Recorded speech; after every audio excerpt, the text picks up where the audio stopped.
Hey everybody, welcome to topic 3 of Unit 2. Still considering sports space, still looking at how that concept plays out in sort of more real world examples. In this case, we're talking about playing to the domestic audience. And yes, I'm using playing in that sort of double meaning where we're talking about just sort of utilizing sport for certain ends while we're also playing sport at the same time.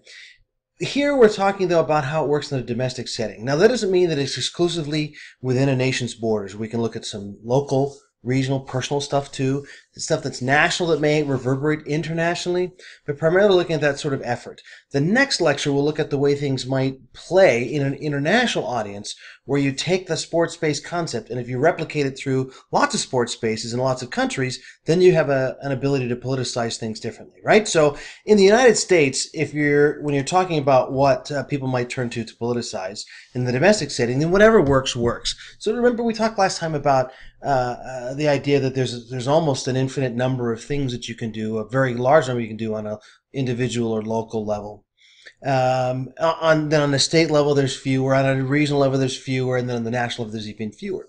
But whatever works is something a politician will turn to. So what that means is this, is that if there's something that resonates with a voting constituency, then that's something that people will want to turn to. So in this case, a lot of times in the United States is there's ties to football, either through something like this is the Governor's Cup here on the left. That's a trophy given by the governor of Kentucky to the winner of the annual Louisville versus University of Kentucky football game. So that's something that the governor gives formally. You'll see when the Apple Cup is awarded in the state of Washington that the governor, it may be a fan-generated cup, but it's presented by the governor because it's seen by the governor to be something important to be affiliated with. You have lots of these across the country. There's others that are, I don't mean simply in a pejorative way, but that are simply fan events. But if there's something that has a governor tied to it or is a specific state event, then you'll see the governor's tie there. On a local level, you'll see mayors or local politicians, county commissioners turn out to rodeos, turn out to smash-up derbies, to fishing events, whatever works for them to get out and connect with their constituency. And a lot of times that's a sporting tie. You also find lots of times when, say, mayors or governors, depending on the level, will make bets. So this is a picture of the mayor of Fort Worth, Texas, donning a Boise State University jersey after his team, Texas Christian, I believe, lost in a bowl game to Boise State. So you have the mayors bet a lot. They do that because it resonates, right? There's a reason why President Obama makes his picks in the NCAA tournament on television, because it humanizes him. It connects him with the voters in a lot of ways. Now, sometimes it backfires.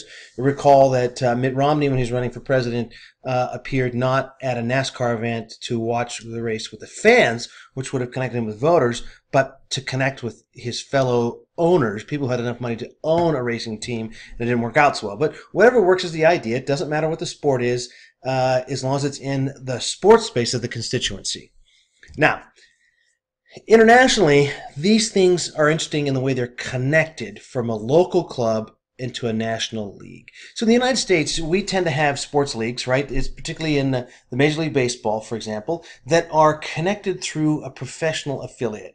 That the Seattle Mariners have farm teams in various levels. They have rookie ball, A ball, double A ball, triple A ball. And those teams are located all over the country, but they're owned and controlled by, except for a few independent teams, they're owned and controlled by Major League Baseball teams. And you'll find the same sort of situation happen in the NBA D League and some others like that. D for developmental, not for ABCD. And so what you have then is those are tied through clubs all the way into the national level. But around the world, local clubs are tied into national leagues. And the league system is one that's hierarchical. Right, so that here on this chart here, you've got the English system where you have the Premier Leagues at the top, the Championship League is right under them, and you have League One, League Two, and various amateur leagues. So what's important about that is that a team in the amateur league, if they win, the league can move up to League Two. The winner of League Two can move up to League One. The winner of League One moves up to the Championship. The winner of the Championship can move up to the Premier League. And at the same token, if you're at the bottom of the standings in all those, then you get relegated on down the line. So what's interesting about this then is you have a very direct tie between all those different teams, that they could be represented in the same league. They also have something that's called a cup competition, where before the The league starts every year. Everyone's put into a big pot and drawn randomly to play against one another. So you can have an amateur team drawn to host a Premier League team, and it's a single elimination tournament. And every once in a while, the little guy wins out. So what you get then is a league system that connects local politicians with national leagues. It's closer to the way, say, an NC2A basketball tournament works, where you have all those Division I teams that are actually, they're in separate divisions, separate leagues, right? Separate leagues around the world, around the country, but they get drawn ultimately into the same playoff system. But this one's even more extreme because you would have Division II, III, and NAIA all in the same basketball tournament. So it's pretty interesting. Then the winners of those competitions, the winner of the Premier League, then goes in and plays in this UEFA Cup. The European Cup Championship. Same thing happens in South America, similar structure with Copa Libertadores and the African Champions Cup in the CONCACAF Champions League. So you end up with this local connection that can take you to the national level, that can take you to an international level. And depending on who your ownership is and what their aims are and how they're tied to different ideological groups or political groups, you can take this local idea that's in a local sports space and take it internationally. So it's a pretty interesting connection. Now, around the world, you also have some very interesting ties with ethnic and religious identity. So we used to have, in the United States, more of a identity with certain teams where, depending on what the fan base looked like, then you could have a certain, so what you would call maybe a blue-collar team versus the white-collar team or something like that.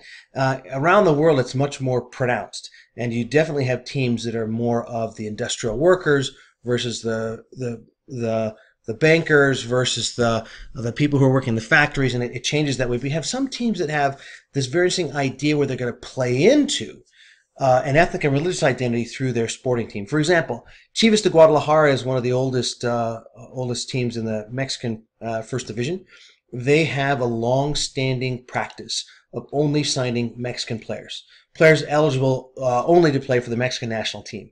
And this is one that is a source of pride for fans, and sometimes is a source of derision from other fans. But the idea that you would do this sometimes is seen as crazy because you will limit your opportunity to sign the best players, and you might not be able to be as competitive long-term as you might otherwise be. On the other hand, maybe you'll be able to sign the best Mexican players who want to play for the best Mexican team if they're doing really well. And they have had great success over the years. They've been on a down patch the last few.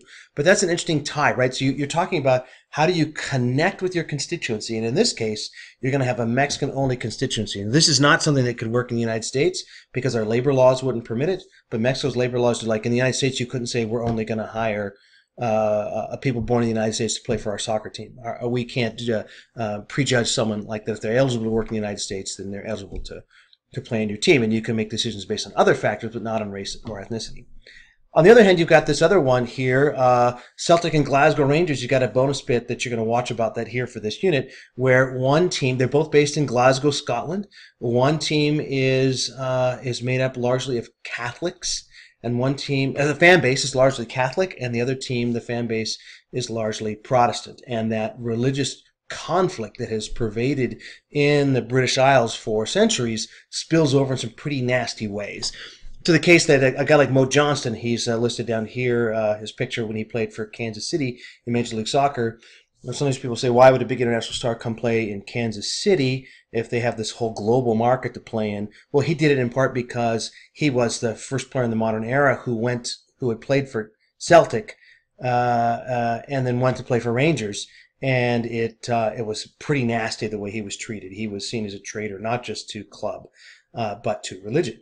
And so you can have these things where your tie in their sports space can become nasty in that domestic setting. So watch that. I'm not suggesting that Chivas is a nasty thing, right? That's not the case. It's a unique thing. And they're not the only ones. For example, here, it's SubNational Groups. Chivas is not really a SubNational Group because it's Mexicans in Mexico. But this team here on the bottom left is called Athletic Bilbao. They are in the Basque region of Spain, and they have a history of signing Basque players. So they compete in the Spanish First Division. They're in a region of Spain known as the Basque region, and they sign Basque players. right? So that is a subnational group using a club team in a national league to gain some notoriety for themselves. And they're actually they're going to be playing in Boise in the summer of 2015 in conjunction with the big Boise Basque Festival that happens every 5 years. It's happening this summer. Spain I put in quotes, Yugoslavia I put in quotes, because both these places are single national entities that are made up of subnational entities that aren't always happy to be part of the national entity. FC Barcelona, for example, is one of the big Spanish clubs, arguably the biggest club team in the world. And you see they got various colors in their badge, but the red and yellow colors there are the colors of Catalonia, which is the region in which Barcelona is located, and is one that has long been interested in more autonomy or independence from Spain.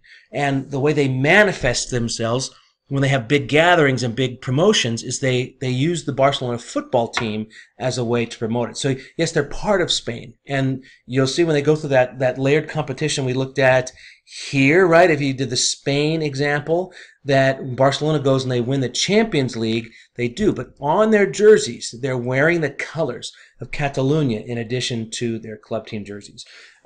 Yugoslavia, same sort of idea. You'll see my jersey today.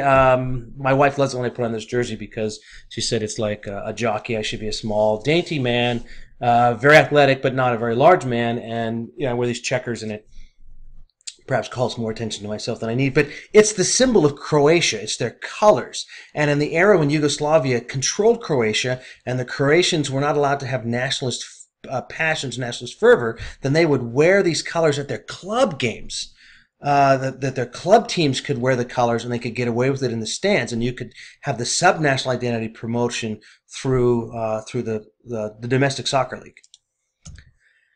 There's also a tenet here with some sport that is domestic and unique, meaning there's something about your heritage that you're promoting through sport that you're going to use that are sports that basically are played only in your country. So the GAA is the Gaelic Athletic Association. I'm going to have you watch a clip of Gaelic football. Now, they used, in Ireland, they used the Gaelic games as a way to promote nationalism, even in the centuries when the English were occupying, or Great Britain occupied Ireland, before Ireland became independent, and they tried to repress lots of forms of Irish nationalism. They used these sports as ways to promote them.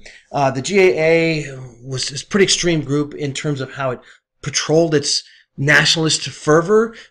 For much of the 20th century, they had a rule that if you were part of the GAA, if you were a participant in the Gaelic games, for example, you played Gaelic football, or you played hurling or one of the other sports, that you were not allowed to play one of the international sports, one of the sports that were invented by the English, like soccer. And they'd actually send people out to watch other games, and if they saw that you were a star from Gaelic football that was playing soccer, that they would kick you out of the Gaelic games.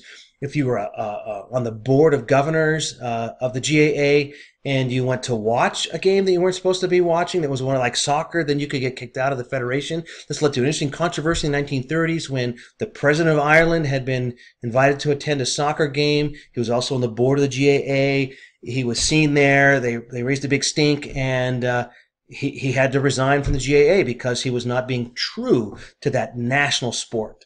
Now, they got rid of that rule eventually, and it's a very interesting thing, though, this idea that you're going to promote your nationalism, you're going to retain your nationalism through sport. Right below them is Basque Pelota. It's a Basque game that's played. It's one of the ways to maintain Basque heritage.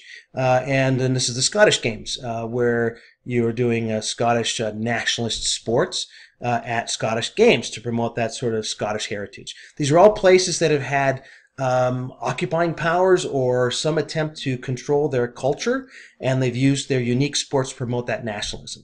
So that's sort of a different variant on what we're looking at in the other slides, where you're using sports to generate sort of some political tie. This is when you're trying to promote your nationalism, your domestic nationalism, by using sport.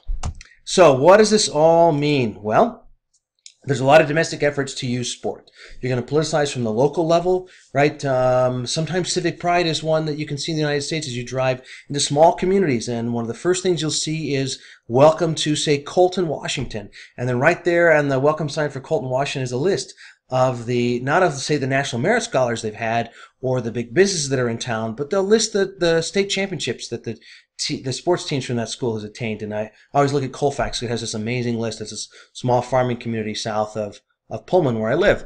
That's something we're going to promote. You're going to see mayors go to homecoming games. You're going to see people involved all across the boards.